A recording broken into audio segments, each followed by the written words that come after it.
रासायनिक खतांच्या व कीटकनाशकांच्या अतिवापरामुळे जमिनींचे आरोग्य बिघडले। यावर फक्त एकच उपाय, ऊर्जित शाश्वत जीवाणू समृद्ध सेंद्रिय खत।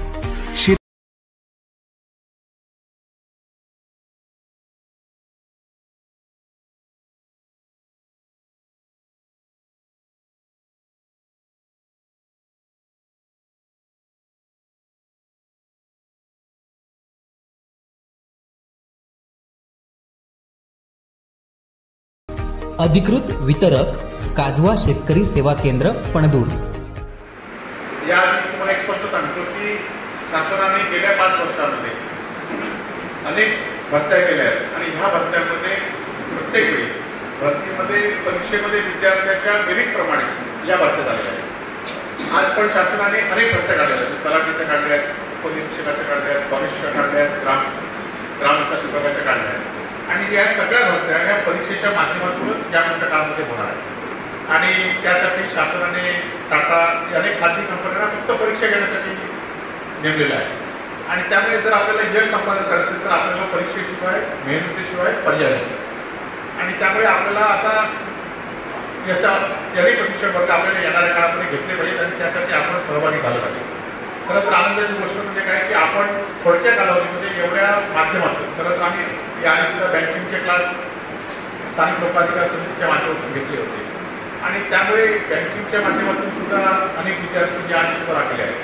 म्हणून तलाठीचं पहिलंच आपण प्रशिक्षण या ठिकाणी घेतोय आणि त्यासाठी सर्वात धन्यवाद म्हणजे नरके फाउंडेशनचे चेतन नरके आणि संदीप नरके यांचं मनापासून आभार व्यक्त करतो की त्यांनी आज सुद्धा 2 प्राध्यापक पाठवले आणि उद्या सुद्धा 2 प्राध्यापक उद्या पाठवणार आहेत आणि त्यांनी सुद्धा सांगितलं की 2 दिवसात आपण प्रशिक्षण पूर्ण करू शकणार नाही तर अजून आपल्याला काही प्रशिक्षणासाठी तास घ्यावे लागतील किंवा दिवस द्यावे लागतील तर ते सुद्धा आपण घेऊया आणि प्राध्यापक मतदारसंघ आपल्याशी चर्चा करतो आणि पुढच्या शनिवारला सुद्धा आपण यासाठी सराव परीक्षा किंवा प्रशिक्षणासाठी या ठिकाणी आपण घेऊया।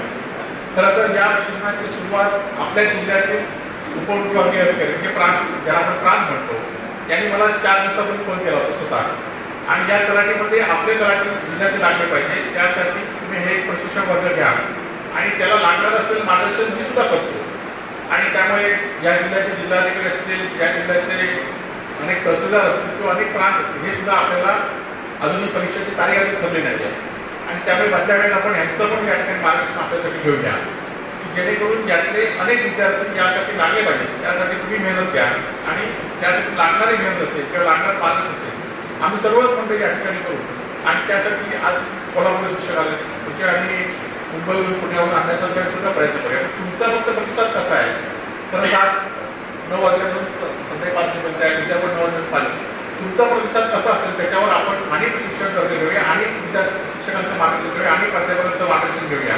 तुम्हाला लागणारी जी यंत्रणा असेल ती यंत्रणा देण्याचा आपण प्रयत्न करूया की जेणेकरून आमचं पण ध्येय आहे या प्रशिक्षण वर्गामध्ये आपल्यातल्या जिल्ह्यातील विद्यार्थी किंवा तरुण विद्यार्थी लागले पाहिजे। आज तर तुम्हाला जास्त उदाहरण तिथंच उदाहरण देतो। खरं तर अब्राहम लिंकनचं आपल्याला सर्वांना उदाहरण माहिती असेल की अब्राहम लिंकनचे वडील फक्त गुराखे होते आई त्यांची गुराखी होती। अब्राहम लिंकन जेव्हा शाळेत जायचा तेव्हा त्याला त्याकडे क्लास नव्हते आणि शाळेतल्या एखादी अडचण आली की तो आईला विचारायचा आई ही अडचण आली की काय करू आईकडे एवढंच आई पण अनपढ होती पण आईकडे एवढंच सांगायची पुन्हा अडचण आली की पुन्हा तो पूर्ण पान येते पूर्ण पान पुन्हा वाच म्हणजे तुला ती अडचण सुरू आणि त्याला ती अडचण सुटत गेली आणि मग तो अब्राहम एवढ्या मोठ्या पदापर्यंत गेला। आज कुडाळचं उदाहरण म्हणजे आमचे माजी खासदार एकनाथ ठाकूर हे आपल्या कुडाळचं सफाचं उदाहरण आहे।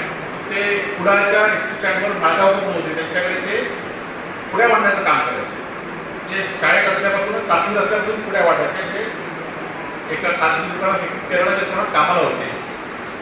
कुडाळमध्ये शिक्षण घेतलं हायस्कूलमध्ये आणि ते त्यावेळी नॅशनल बँकिंगच्या परीक्षेमध्ये राज्यातल्या देशात पहिले आले आणि त्यानंतर त्यांनी नॅशनल बँकिंगची विस्तृत स्थापना केली। अनेक विद्यार्थ्यांना त्यांनी मार्गदर्शन केलं अनेक विद्यार्थी त्या बँकेमध्ये लागले आणि सगळ्यात हुशार विद्यार्थी म्हणून ते संपूर्ण भारतामध्ये परिचित आले।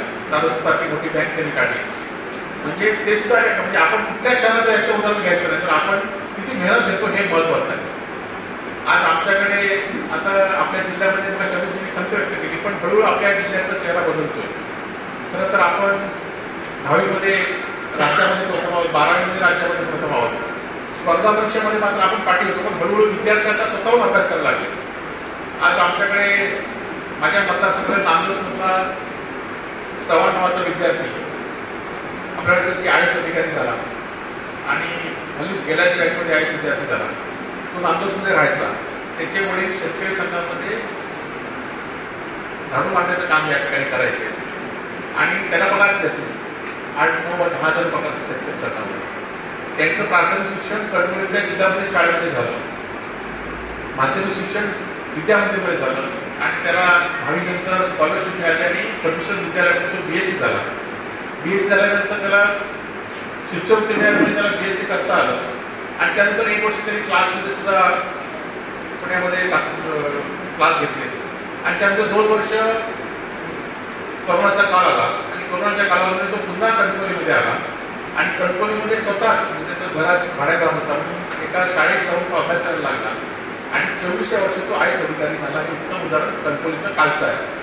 आणि त्यामुळे तुम्ही पण आपण कुठल्या परिवारातल्या आपल्याला अनेक अडचणी हे सगळ्यांना माहिती आहे, पण त्यातनं आपल्याला मार्ग काढायचा आहे. ह्या परीक्षा घेतल्या तर तुमच्या पाठीमागे तुमचा परिवार आहे, त्यांचे पण डोळे तुमच्याकडे आहेत, तुमच्या भविष्याचे डोळे सुद्धा तुमच्याकडे आहेत. त्यामुळे तुम्हाला हे येणारा महिनाभर परिश्रम घेतले पाहिजेत. हे महिन्यावर परिश्रम घ्या. त्याला जे जे सहकार्य लागेल ते सहकार्य या ठिकाणी आम्ही करूया. शिक्षणाबाबत सुद्धा आपण जसं की शासकीय मेडिकल कॉलेज सुद्धा झालं. आता हळूहळू आपल्या जिल्ह्याचे विद्यार्थी सुद्धा त्या शासकीय मेडिकल कॉलेजमध्ये शिक्षण घेत आहेत आणि त्यामुळे तुम्हाला जे जी मदत लागेल ती मदत आम्ही सर्व विद्यार्थ्यांना करण्याची जबाबदारी आमची व्यासपीठावर सर्वांचीच आहे. आपल्या सर्वांनी जास्त वेळ न घेता पुन्हा एकदा प्राध्यापक मंदार सावंत सरांचं आणि नरके फाउंडेशनचं मनापासून अभिनंदन आणि आभार व्यक्त करतो आणि येणाऱ्या काळामध्ये सरांना विनंती करेल की तुम्ही विद्यार्थ्यांशी चर्चा करा.